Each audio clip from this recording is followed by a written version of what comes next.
We still don't have that.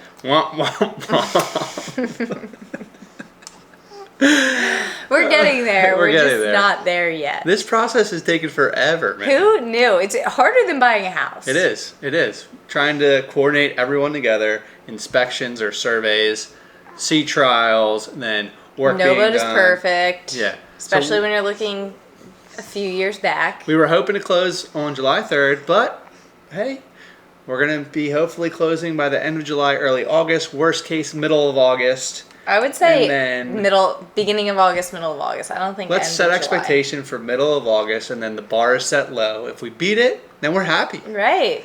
That's a good perspective. See, yeah. Right? So what that means, and yes, we got the little one here, so bear with us because it's a challenge to get both the nap at the same time. Hi. But anyway, the loop is getting pushed back until the spring, late winter of 2026. I would say probably start at late winter because the spring is busy. Yeah, right? That's fine. Because if we say we closed on the boat, we need to learn how to handle it and to try and make it all the way into the Great Lakes by middle of August. We also, go ahead. Which just doesn't make sense at all, and we'd be missing out on a lot of the things to see and kind of rushing through it and spending a lot of money on fuel. Because we're going to have to move fast. So, it's not happening. And with 2 kids, it's just, we don't plan on moving fast in general. So, the idea of having to move fast just sounds like we would have to have people on board 24/7. We would have to move every single day. And that's just not what we are planning for our own loop adventure. So, it's just not going to happen. And keep in mind, this is our first big live aboard boat, too. So, we need to learn how to handle it. We need to learn how to live aboard with a family, get comfortable with that before we do massive trips that are long and enduring without the ability to go home or, I don't know, just take our time and relax. So I think it's kind of a blessing in disguise, if I'm being honest. And we get a chance to learn how to handle the boat properly, get comfortable with everything before starting the loop. So, yeah. Our plans are being adjusted, which happens all the time. It's okay. Yeah.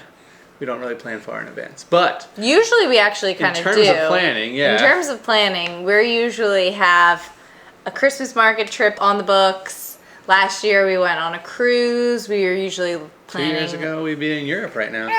Yeah. Even 3. What? We were in Italy in August. Yeah, so we're usually in the midst of planning out our fall and winter trips, ski trips, all kinds of stuff. So. And I love planning. I'm in the points and miles game. It's really fun for me to just like hunt for cheap flights. Yeah, he acts like it takes up all of his time and like he's like, oh, I just have to pick one. I've been searching for too long, but he loves it. It's like a game of chess for him. Yeah, I like to find the best deals, that's for sure. But it's just nice to have something on the calendar to look forward to. I mean, granted, we have the boat, so we sound kind of, I don't know.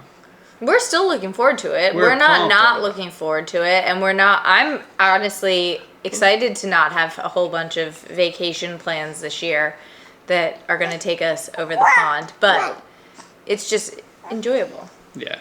Speaking of planning, though, when it comes to our trips, one of the most important things that we always prioritized was staying connected to friends and family. Hi. And pretty much on every international trip for the last 4 years, since 2022, the beginning of 2022, we use Holofly's international eSIMs. They've been absolutely great. Yeah, they've been a long-term partner on our channel as well. And we'll actually be using Holofly on the boat when we go up to Canada and to the Bahamas, because one of our favorite features about Holofly is the unlimited data plans. And the convenience of having it right away at your fingertips. Let's say we're going to Europe, or you were going to Europe, and you needed to get a local eSIM carrier because you don't want to use the global passes, which a lot of the U.S. domestic carriers offer for international travel because they're expensive. You get charged daily, and there's limited data. You get like 5 gigs a day. 500 megabytes a day. Oh, even less. At least for hours, yeah. So we would run out. Yeah, you don't want to be the person who is searching for an Uber, running out of data, and then you're kind of stranded. Literally stranded. That's not a good. Holofly is available in over 200 destinations, offering unlimited data with no hidden fees. They also have a hotspot feature that gives you, I think, like 500 megabytes or 1 gig per day, depending on the eSIM. And they just launched their global monthly data plans that has a truly unlimited hotspot and global coverage, which is incredible. So if you need to look something up on your computer, or if you're with a friend who chose not to get Holofly and they ran out of data and they need to Which will contact their likely happen, families, at least. you can lend some data over to them as well, which is really nice.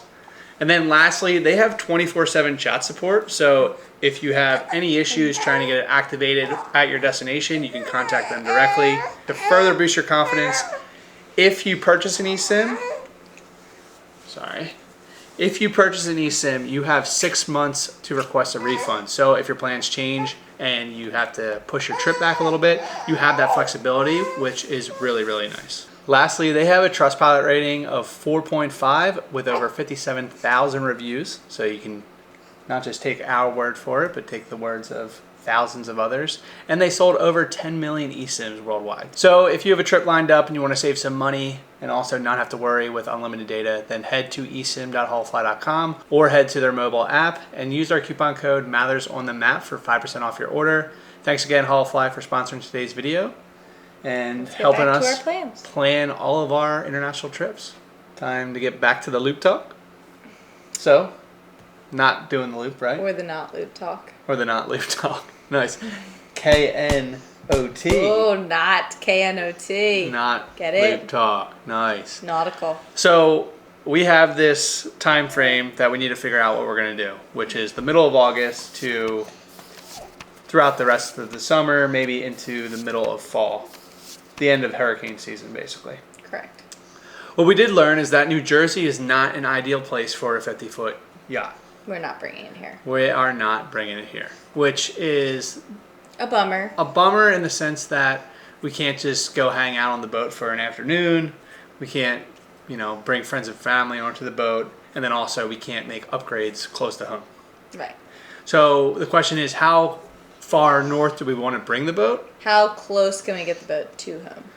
Yeah, that makes sense from a travel, an area that is still fun to use the boat. There's enough deep water. There's enough places to go explore. One area that obviously comes to mind that's relatively close is the Chesapeake Bay. Which we have never explored. So we're actually a little bit excited about that. Or a lot excited, I would say, about that. Because or at least I know nothing about the Chesapeake Bay. I have been doing some research on the route planning to try and get a sense of how long it would take to get us to the Chesapeake. And I started also looking at marinas that might have availability for a 50-foot yacht, which we would probably be a little bit over 50 foot with the dinghy and the bow pulpit.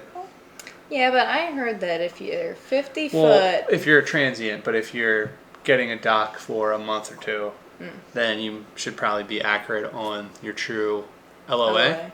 But maybe you guys have more experience with that and chime in there.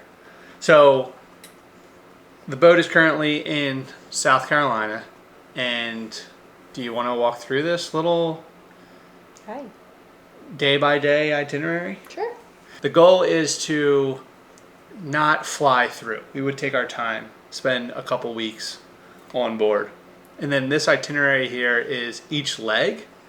And surprisingly, I broke it down to 17 total legs underway, which is an average of 33 miles, and that's per day.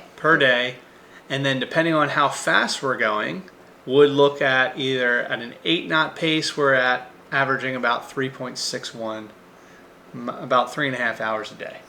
Oh, that's not bad. That's not bad, no. Like some days... I mean, that's nap time. I mean, obviously, we'd start in the morning. Right. But I'm just saying, like... No, that's a fun trip, right? Like, you wake up and if you can be underway, like, if we could leave the docks before the kids wake up... That would be amazing. And then the kids wake up, we're underway, like, and then maybe by nap time, we're docking the boat, or anchoring the boat. That's actually really, really solid. Yeah. And then we can go play. We can go off the boat. Check out the area. Yeah. That would be nice. And then come dinner time, we're not like stressing about like we gotta dock the boat, we gotta get the kids dinner, we gotta put them in bed. Like that's dinner time is probably the most the evening is probably the most hectic in this household. So our first stop, I'll pull the map up too, which would be fun. But it would be from the middle of South Carolina to Southport, North Carolina, right outside Cape Fear. Now we're hoping to be Safe Harbor members so we can get free transient dockage. We'll see about that if it all works out. So we might be staying at Safe Harbors to take advantage of that benefit. From Southport, we would have a 16-mile leg to Carolina Beach.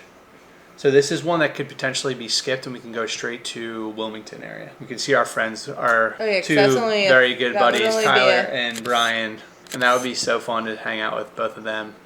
I can bring them on the boat. They both have, I don't think Brian has a boat actually. Tyler has a boat. His parents do. So you could like pull up his boat on the hours and we could raft it up. That would be sweet. So hopefully we can take advantage of that. That looks like that would only be like a 3.5 hour if we skip Carolina Beach. Right, so that would be 3.6 or whatever. But yeah, under 4 hours, so we can skip Carolina Beach and go right there.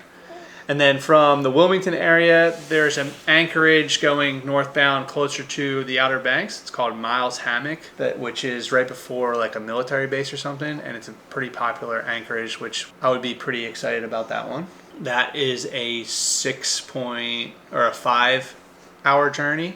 And I'm assuming this is going to be like a plus or minus because if we're getting tied up for bridges or if we have no wake zone, it might be a little bit more. But it could be a little bit less if there's areas where we can go like 9 or 10 knots an hour. So keep that in mind.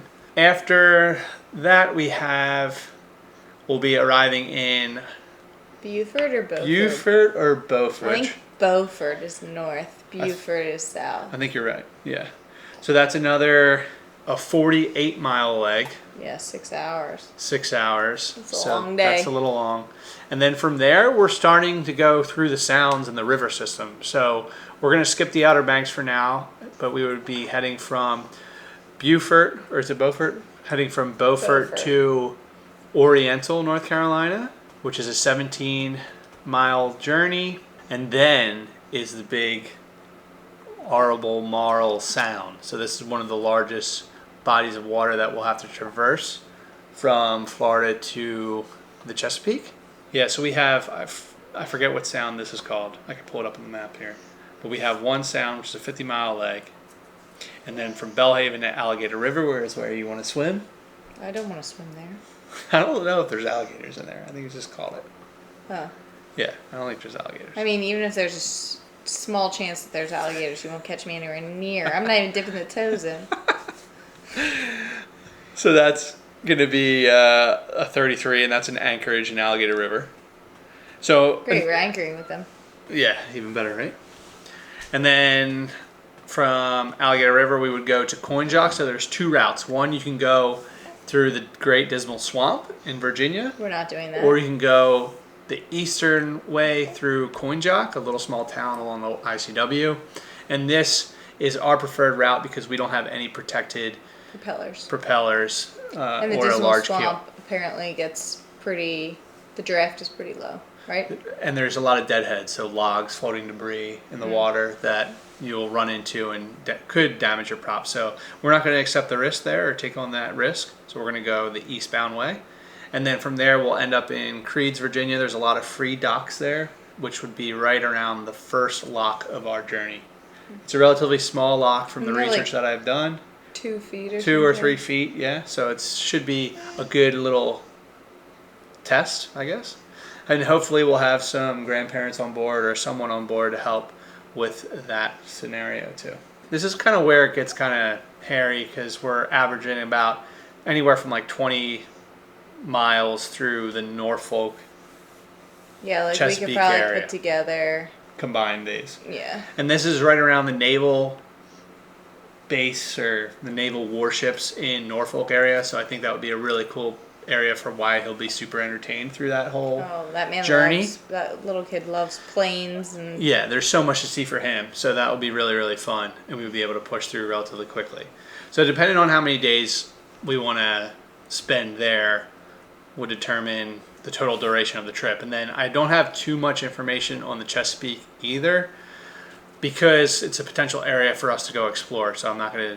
We would probably sprint to the marina there, get settled, and then start exploring once we have a home base.